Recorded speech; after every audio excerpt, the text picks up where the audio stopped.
Welcome to the channel where we provide an alternative view for the common narrative. Today I'm going to talk about whether Germany is a sovereign country, and basically this is part 2 of series, if you want to call it. If I had to do it in one part, I would have talked 2 to 3 hours, and that would have been boring.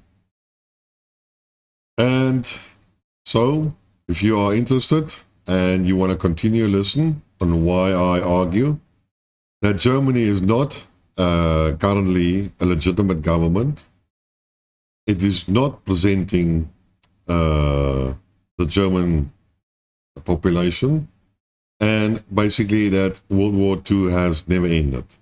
And Germany is still being occupied by the Allied forces, more specific by the American forces.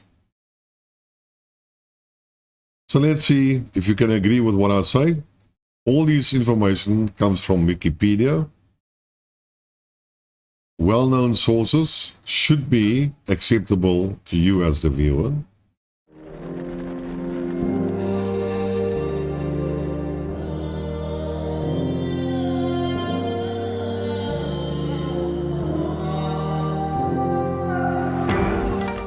Welcome back to the channel. Last time we stopped basically where we talked a little bit about the Potsdam Agreement, which is one of the most important agreements that was created. I also have shown you that the Second World War didn't end in 1945. It was only much later agreed by the various Allied forces and acknowledged, where physically the war has ended in a peace treaty.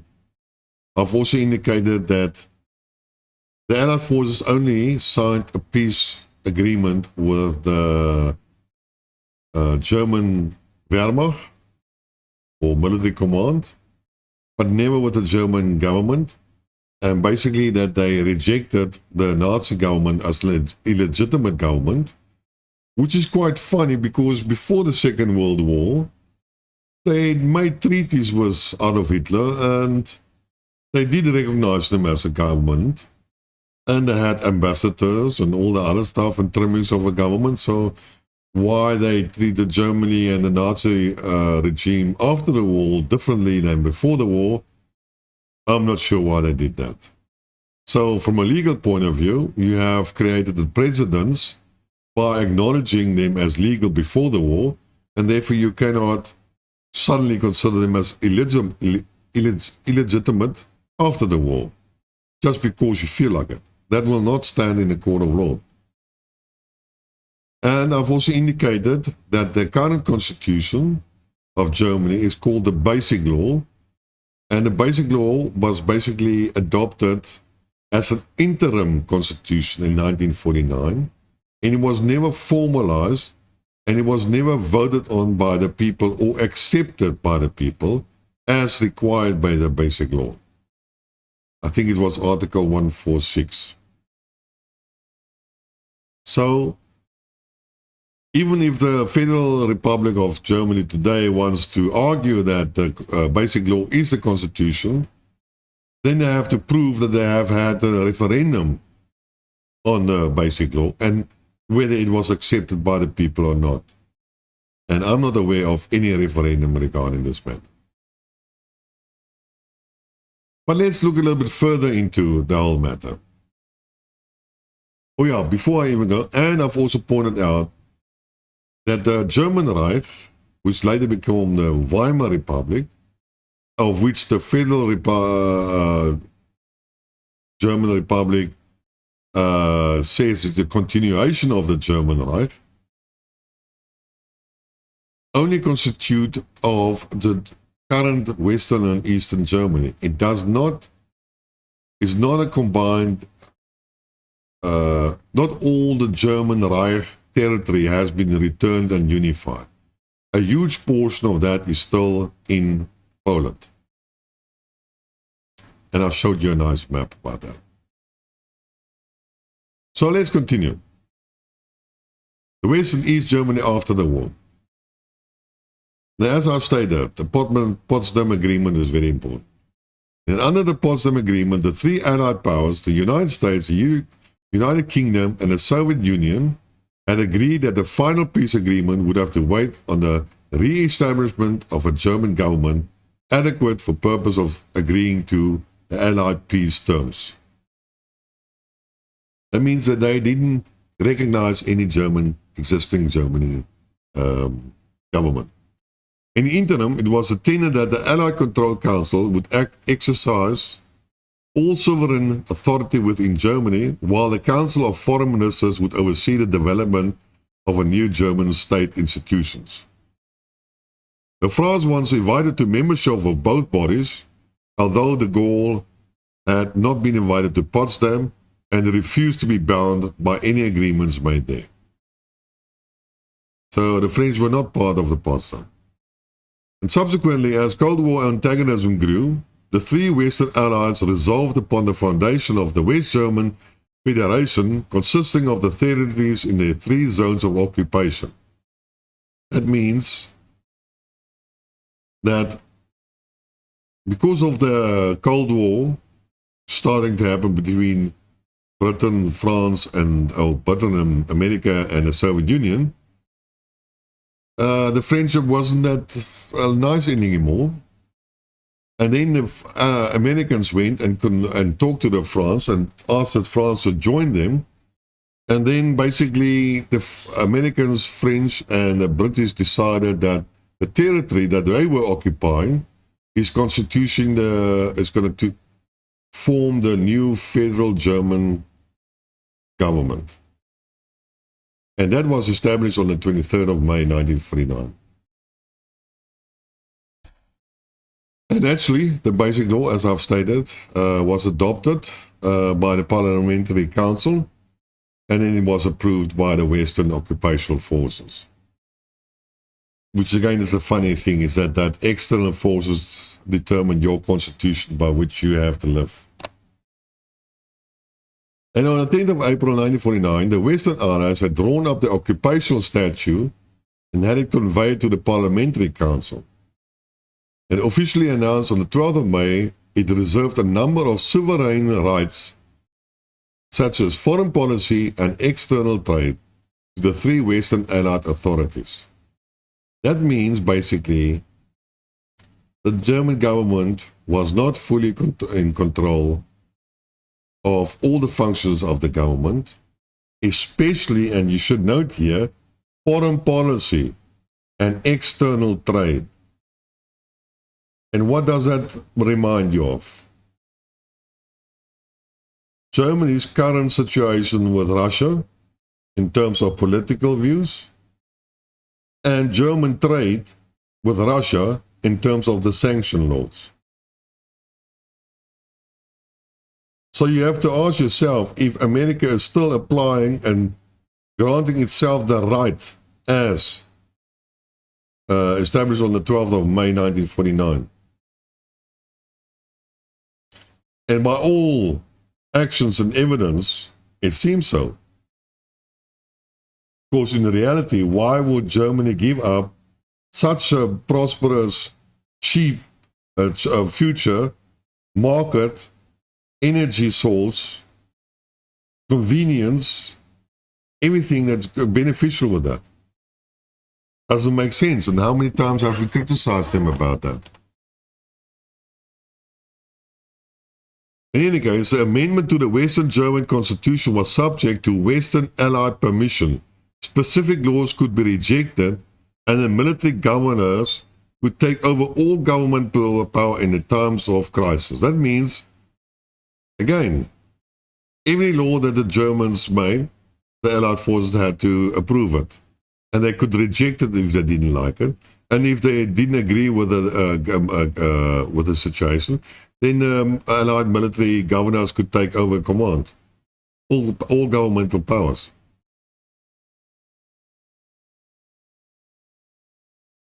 But please remember that the federal Western government, how long am I going to say this? any case, was established only by Britain, France, and America, not by the Soviet Union.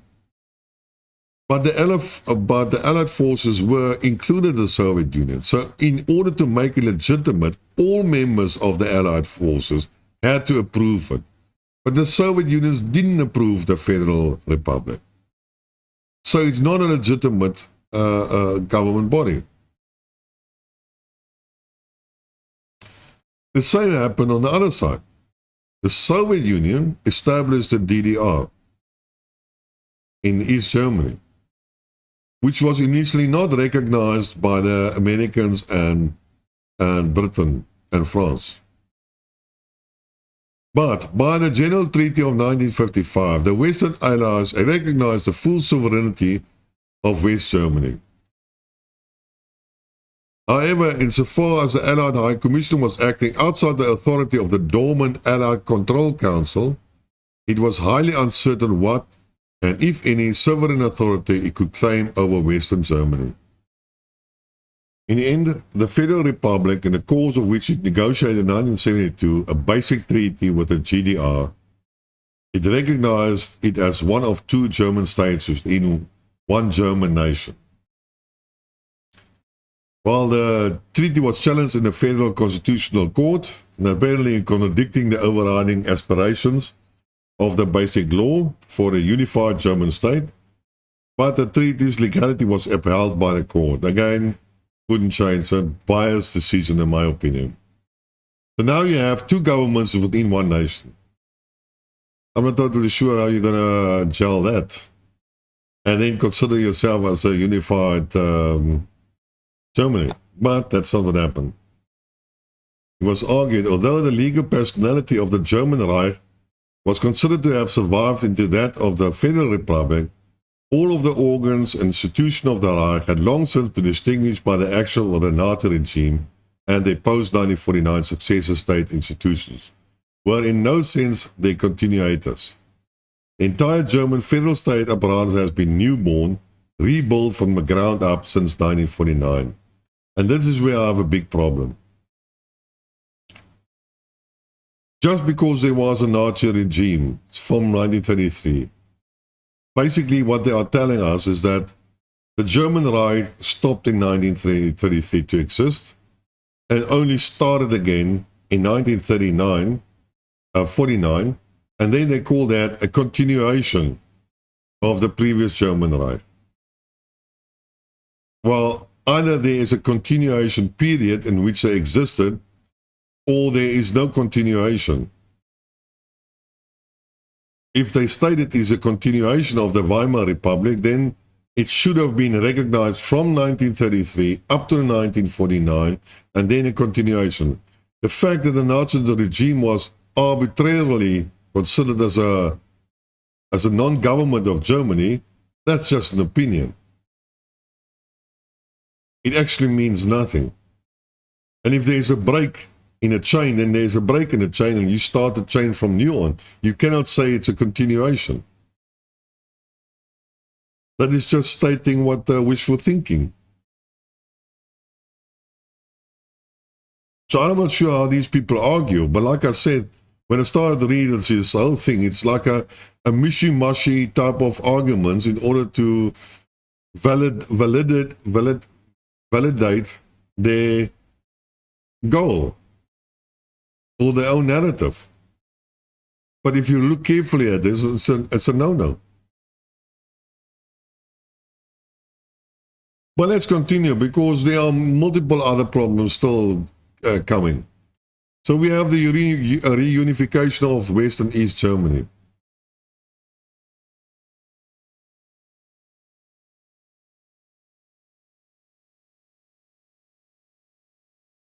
Some scholars argued for a revival of the theory that the sovereignty of the pre-1945 Reich had continued in existence with the post-1949 Federal Republic as its sole interim representative, albeit only within the Federal Republic of Germany boundaries. Which basically means is that the Federal Republic is a continuation of the Weimar Republic, and well, actually the Nazi regime as well. In turn, this was taken to imply the need for a new all-German constitution voted into effect by a uniform nation under the terms of Article 146 of the Basic Law as a successor of the Federal Republic, implying the actions of the former GDR might be nullified. You see the problem here is that a new all-German constitution, not the Basic Law, new all-German constitution. Unified nation under the terms of Article 146 of the Basic Law, which requires the citizens accepted by a referendum.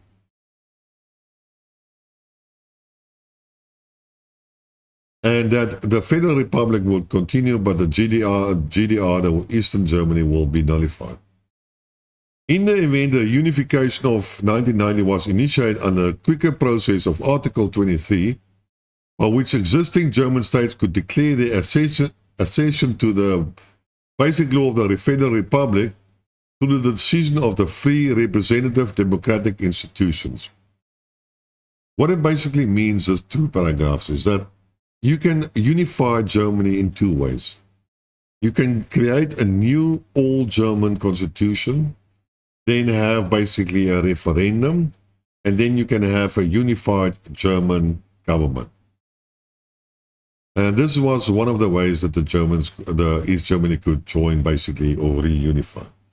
But please remember that we are talking about the German Reich, which not only consists out of the West and Eastern German parts.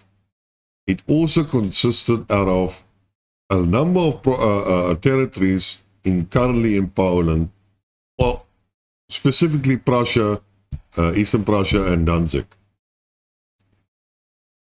So unless you get all these territories together, you cannot create a German government of all German territory.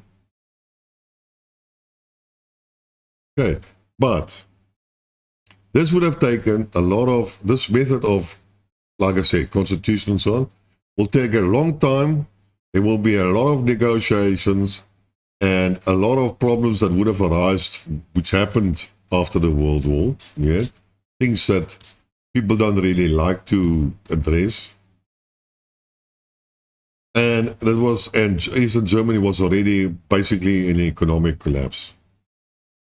But the alternative method was to join Germany, to join the two Germanies, is to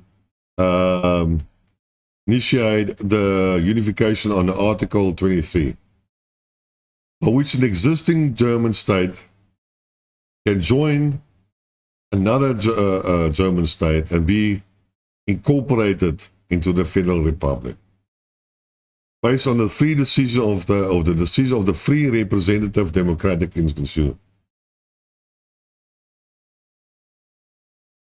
And this was basically written or described in the Basic Law.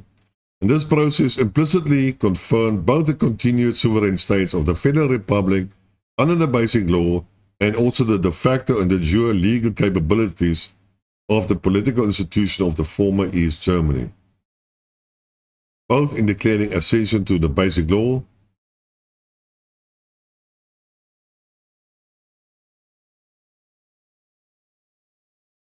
you understand? Meaning they could basically GDR can basically join the Federal Republic and then be part of that. It's like no, I don't have a English description for that. I can say it in Afrikaans, but that's not going to work. But the problem here is that one has to look a little bit deeper into the things. There was basically a general election held in East Germany on the 18th of March 1990. And they were the only free and fair parliamentary elections in the history of the country, and the first free and fair election held in that part of Germany since November 1932. But these were general elections to elect a government, not an election to reunite with West Germany. For that, a referendum needed to be held. And hence Article 23 of the Basic Law should not be valid. Also, the period for election was very short and the implementation of the reunification was not properly explained to the people. Hence, they were ill-informed. The campaign was only 7 weeks long. So basically what happens is that you have never voted for yourself. You don't know what it means to think about a democratic country. You are desperate because you don't have work and food and the economy is bad. Then you get bombarded for 7 weeks by politicians telling you how great they are. And you don't know who to trust and not to trust because you don't have any experience. Then this new government is elected. But the government, the party that comes into control, hasn't got an outright majority. It had to have a coalition government. And then the coalition government decides we're going to reunify with Germany, with the Federal Republic of Germany, the western side, without explaining to the people what the implications would be of that. And that is a very dangerous thing. So people, firstly, didn't have a referendum on unification. They only had a rushed election for a government. The government was not a majority. And then suddenly they were part of West Africa, West Germany. And I cannot see that this is a legitimate exercise of Article 23 of the Basic Law. So, in my opinion, the reunification of West and East Germany is illegal. And at the end of the day, the Federal Republic of Germany continued to exist and the DDR stopped functioning. So, because the Federal Republic was still only recognized by England and France and America, and not by the Soviet Union, during that period, it's not a legitimate government because it was not recognized or established by the Allied forces as a whole. It's still not one, and it doesn't have a constitution. It still has a basic law as an interim constitution, and nobody has even compiled a new constitution, no other referendums. The Allied forces still had control over certain aspects of the German government, which I said, the foreign policy and external trade. So basically the reunification, which was supposed, and then the peace treaty was signed with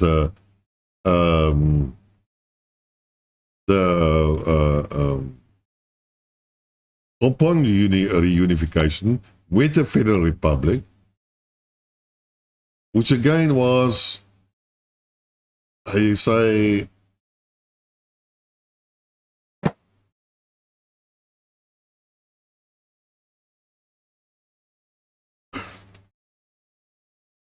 like an engulfment. East Germany stopped to exist. It was like absorbed. So no. And then we had a peace agreement, which is still illegitimate because it doesn't conform to the Potsdam Agreement. Potsdam.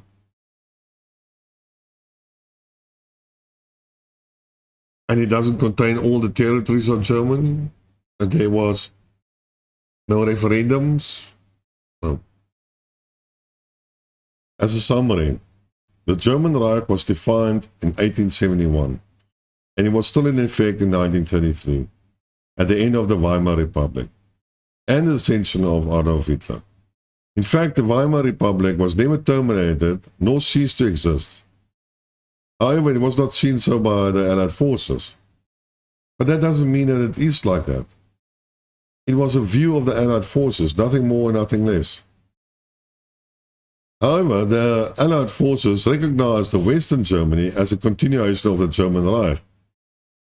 Now, that is a very lopsided view, because how can you see something as a continuation when there is a break of, what's it, 9, 7, 15 years? How does that work? If you break a chain, you break a chain. You can't say that's a continuation of the previous chain. Again, Hitler did create the state of emergency by the Enabling Act, which is fair because a lot of other countries do it. It's not something unknown. And in any case, this Enabling Act never modified, nor did it replace the Weimar Reich Constitution, which should still be valid up to today, but which is not. Even if you want to argue that the current Western Germany is a continuation of the German Reich, then you should reject the basic law and adopt the Weimar Constitution.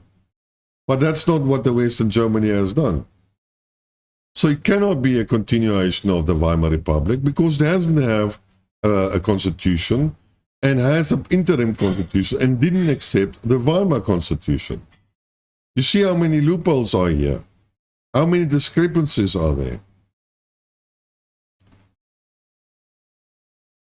And again, it says clearly the Allied forces was an interim constitution. It was a temporary piece of legislation, and it never fulfilled the requirements of a constitution. And the Allied forces also had full control over that and reserved some of the rights for themselves.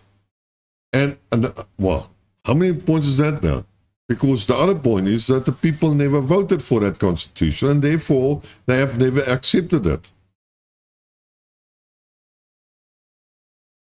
In my opinion, doesn't matter how you look at it, a government elected by the people is still a government for the people, whether it abuses that power or not.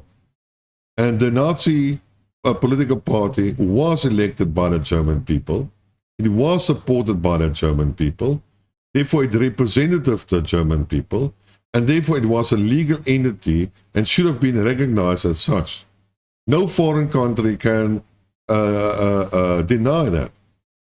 We are talking here about the same things like in Venezuela. So the Americans decided unilaterally they're not going to recognize Maduro regime. Bugger that. They don't like it because he's not pro-American.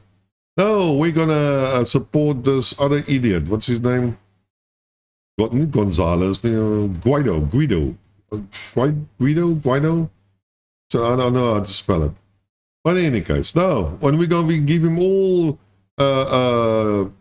Venezuela's gold, and we're going to give him all the assets and money that the Americans hold, now we're going to say, this Guido is the president. We don't recognize. Now, if you don't agree with that, then how the hell can you reject the legitimacy of the Nazi regime?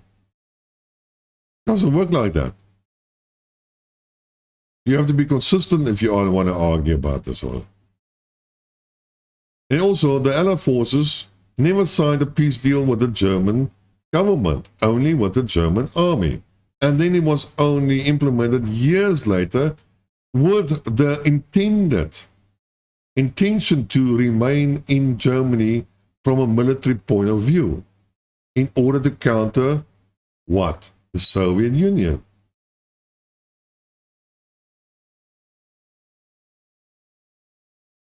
The Basic Law never replaced the Weimar Constitution. It was not seen as doing so. Therefore, the current Basic Law Constitution is invalid, and hence the current German government is illegal.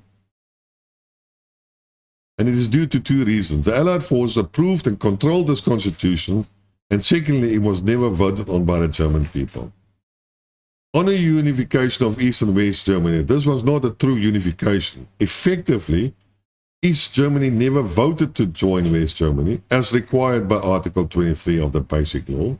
It only voted once for a new government, but not for reunification, and thus that unification is not legal.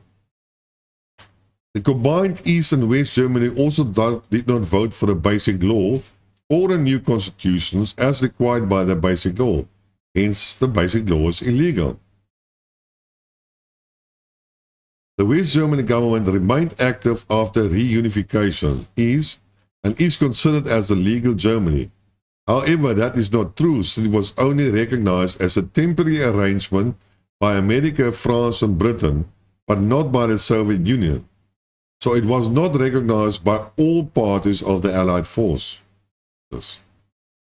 In 1945, the Potsdam Agreement specifically called for a new German government, and all alleged that this can only happen if East and West are one again.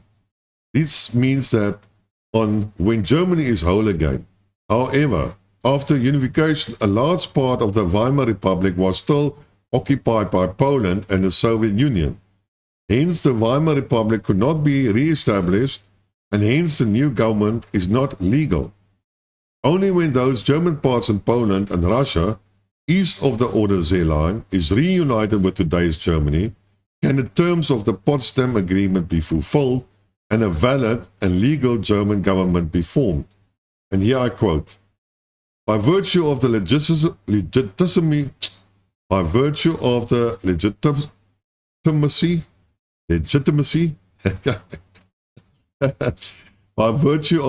legitimacy asserted in the Berlin Declaration, the Allied powers at the Potsdam Conference assigned the eastern territories of the former German Reich to Polish and Soviet administration, pending a final peace settlement.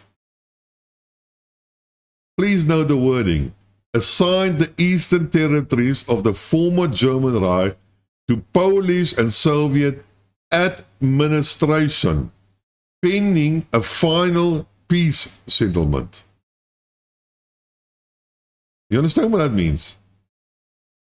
Prussia doesn't belong to Poland. Danzig doesn't belong to Soviet Union or Russia today. There is no final peace settlement because these areas have not been united with Germany. And I also quote, by the General Treaty of 1955, the Western Allies recognized the full sovereignty of West Germany. However, insofar as the Allied High Commission was acting outside the authority of the dormant Allied Control Council, it was highly uncertain what, if any, sovereign authority it could claim over Western Germany. That means it has no rights to do this. It could not recognize the Federal Republic of Germany, the Western Germany. It had no right to that. It had no legal authority to do that. And therefore the the Federal Republic of Germany is not legal. And it also means that Western Germany was only declared the valid representative of Germany by America, France, and Britain, and not by the Soviet Union. Hence, the current German Republic is not a valid entity, since it was not fully ratified in 1955 by all members of the Allied forces. Since neither West or East Germany government were ever legal entities, all subsequent treaties and agreements made are invalid. Effectively, Germany is still at war with the Allied forces. There is no valid peace agreement. The whole of Germany has not been reunited, and Germany is still subject to the Weimar Constitution. And then I would like to point out the following.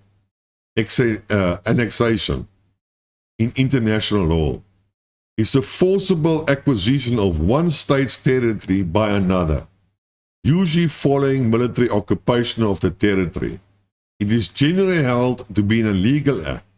Annexation is a unilateral act where territory is seized and held by one state, is distinct from conquest and differs from secession, in which territory is given or sold through treaty. Annexation can be legitimized if generally recognized by other states and international bodies. So the annexation of Prussia by Poland and East Prussia by the Soviet Union is thus illegal, even if it is recognized by other countries.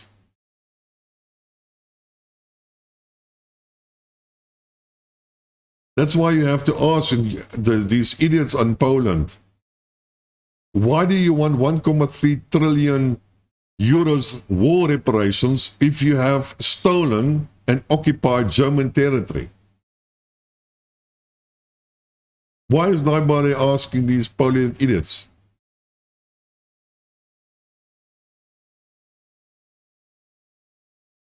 Well, if you listen carefully, there are many factors, in my opinion, where the legal side of Germany has been put into serious questions, where they have not acknowledged the agreements. And therefore, in my opinion, the Reichsbürgers are right. And you can also see it by the dominance of American influence on German and the German government. So this is my story. If you don't agree, leave a comment. Subscribe to the channel if you haven't done it. Tell your friends, spread the word, press the notification button. And until next time, cheers.